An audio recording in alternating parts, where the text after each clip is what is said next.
Lord Suwaray, pwede ba naming isama si Senator Amy Marcos sa 12 senador?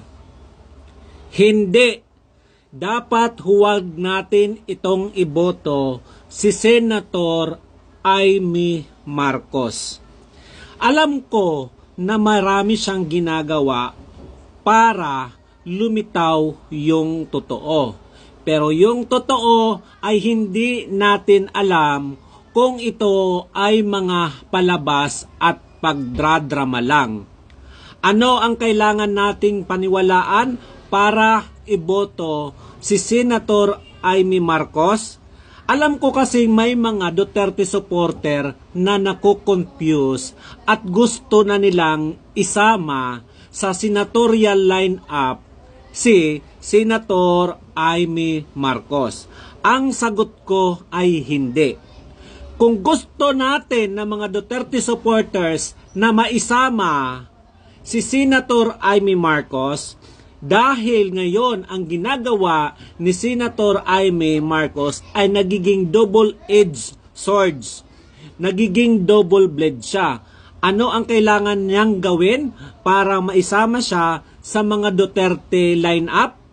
Kailangan niyang ibigay ang ulo ni Marbil o di kaya ni General Torre.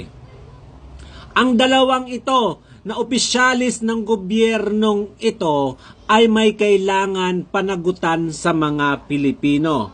May mga kailangang panagutan sa batas.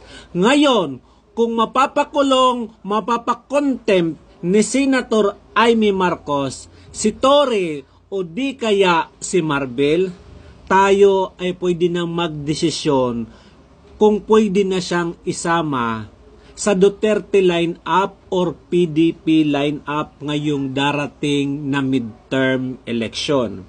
Huwag tayo masyadong magpadala at magpalinlang dahil itong si Senator Amy Marcos magaling na itong lumaro sa politika. Noong nakita niya na lumalagpak na siya sa lahat ng survey ay bigla siyang kumalas sa bagoong alkansya, di ba? Or sinusukang alyansa, di ba? So ang kailangan nating gawin, bigyan niya tayo ng resibo na sincero yung pagtulong niya para sa mga Duterte. Hingiin natin na makontempt or makulong ang dalawang pulis opisyal ng gobyernong ito na nasa likod ng matinding panggagahasa sa karapatan natin, karapatan ng mga Pilipino. Dahil si Senator Amy Marcos ay matindi magdrama, matindi magkunwari, matindi ang mga palabas dahil si Senator Amy ay hindi natin pwedeng kalimutan na ito ay isang Marcos, isang manggagamit. Kaya ano ang kailangan nating resibo para isama natin sa Duterte lineup o sa PDP itong si Senator Mangga? Kailangan mayroong managot sa batas sa dalawang opisyal na ito. Ito pala si Waray Labang. Kung bago ka lang sa aking Facebook, TikTok, and YouTube, follow for more.